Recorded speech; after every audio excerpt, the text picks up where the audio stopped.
Assalamualaikum warahmatullahi wabarakatuh.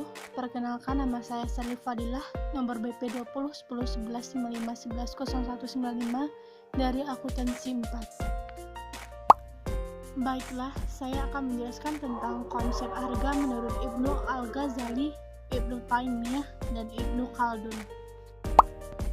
Sebelum itu, saya akan menjelaskan tentang pengertian harga menurut Islam. Harga merupakan salah satu variabel dari pemasaran atau penjualan. Islam memberikan kebebasan dalam harga, yang artinya segala bentuk konsep harga yang terjadi dalam transaksi jual beli diperbolehkan dalam ajaran Islam selama tidak ada dalil yang melarangnya.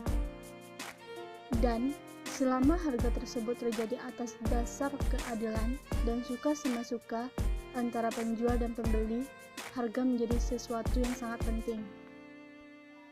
Artinya, bila harga suatu barang terlalu mahal dan mengakibatkan barang menjadi kurang laku, dan sebaliknya bila menjual terlalu murah, keuntungan yang didapat menjadi berkurang.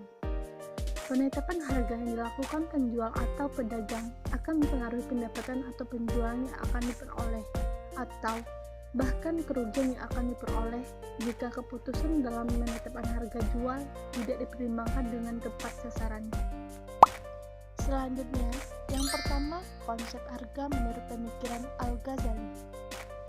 Konsep harga menurut pemikiran Al-Ghazali, pemikiran sosioekonomi, Al-Ghazali berakar dari sebuah konsep yang dia sebut sebagai fungsi kesejahteraan sosial Islami. Tema yang menjadi pangkal seluruh karyanya adalah konsep manfaat atau kesejahteraan bersama sosial atau utilitas atau kebaikan bersama, yakni sebuah konsep yang mencakup semua aktivitas manusia dan membuat kaitan erat antara individu dengan masyarakat. Sepanjang tulisan Al-Ghazali, ia berbicara mengenai harga yang berlaku yang ditentukan oleh praktik-praktik pasar. Sebuah konsep yang di kemudian hari dikenal sebagai al-tasaman al-adil, atau artinya harga yang adil di kalangan ilmuwan muslim. Al-Ghazali menunjuk kepada kurva penawaran bahwa jika petani tidak mendapatkan pembeli bagi produk-produknya, ia akan menjual dengan harga yang sangat rendah.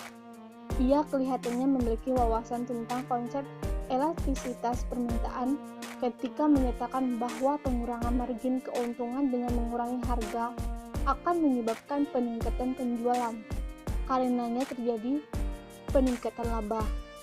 Al-Ghazali bersikap sangat kritis terhadap laba yang berkelebihan.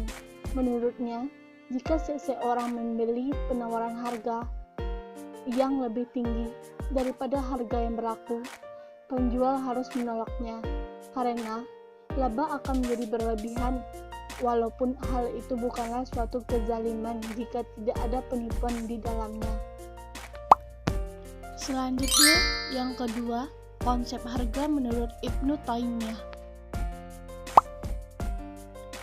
Konsep harga menurut pemikiran Ibnu Taimiyah yaitu Ibnu Taimiyah adalah seorang fuqaha yang mempunyai karya pemikiran dalam berbagai bidang ilmu yang luas, termasuk dalam bidang ekonomi.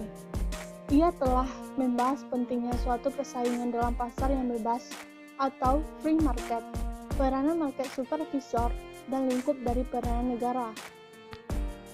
Negara harus mengimplementasikan aturan main yang islami sehingga produsen, perdagangan, dan para agen ekonomi lainnya dapat melakukan transaksi secara jujur dan fair. Pemikiran Ibnu Taimiyah menyatakan bahwa naik dan turunnya harga tidak selalu disebabkan oleh tindakan tidak adil dari sebagai orang yang terlibat transaksi. Bisa jadi penyebabnya adalah penawaran yang menurunkan akibat produksi, penurunan jumlah impor, barang-barang yang diminta, atau juga tekanan pasar.